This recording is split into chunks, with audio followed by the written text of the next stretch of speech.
North Korea is preparing for a new round of provocative weapons displays, such as long-range missile tests and a spy satellite launch, as it ramps up illicit activities to support its fragile economy, South Korea's intelligence service told lawmakers.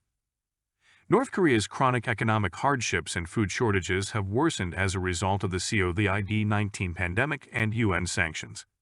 But it still has conducted a record number of missile tests since last year amid suspicions that its weapons programs are funded by illegal cyber activities and covered exports of banned items.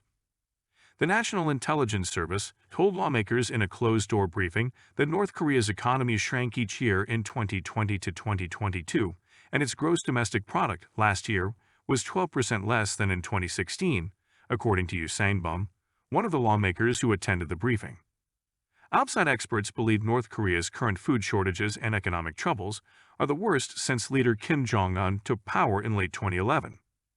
But they say there are no signs of an imminent famine or major public unrest that could threaten Kim's grip on his 26 million people.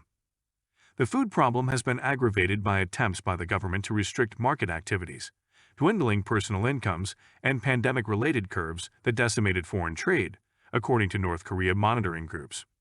The NIS told lawmakers that in the first half of this year, North Korea covertly exported an estimated 1.7 million tons of coal, up more than 300% from a year earlier, and 580 kilograms, 1,280 pounds of gold, up 50%, both in violation of UN sanctions, according to Yoo.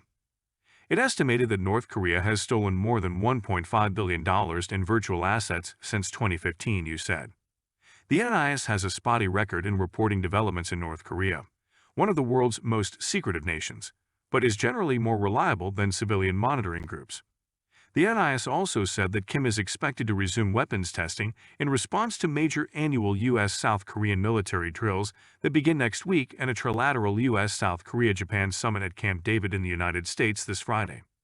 The NIS said it has detected unusually heavy activities at a North Korean facility that produces solid-fueled intercontinental ballistic missiles, and at another site related to liquid-fueled ICBMs, Yoo said in a televised briefing. The NIS said North Korea also may try to launch a spy satellite in late August or early September to mark the country's 75th anniversary on September 9. The NIS said North Korea has been testing an engine for the rocket to be used for the launch and has installed an additional land antenna to receive satellite data, Yoo said. It would be North Korea's second attempt this year to put a spy satellite into orbit. In its first attempt in late May, the rocket crashed into the ocean soon after liftoff. North Korean state media said it lost thrust following the separation of its first and second stages. Kim has vowed to develop a number of high-tech weapons systems, including a military reconnaissance satellite, in response to what North Korea calls U.S. military threats. North Korea is extremely sensitive to U.S. efforts to bolster its alliances with South Korea and Japan. Since the start of 2022, the North has conducted more than 100 weapons tests, saying it needs to strengthen its own military capabilities in response to expanding U.S.-South Korean exercises, which have included a U.S. aircraft carrier, long-range bombers, and a nuclear-armed submarine. North Korea has demonstrated that its ICBMs have the potential range to reach the U.S. mainland, but many analysts believe it still needs to master some remaining technological challenges. Its shorter-range missiles are capable of targeting South Korea and Japan. 3 of North Korea's 4 known types of ICBMs use liquid fuels, and the 4th employs solid fuel.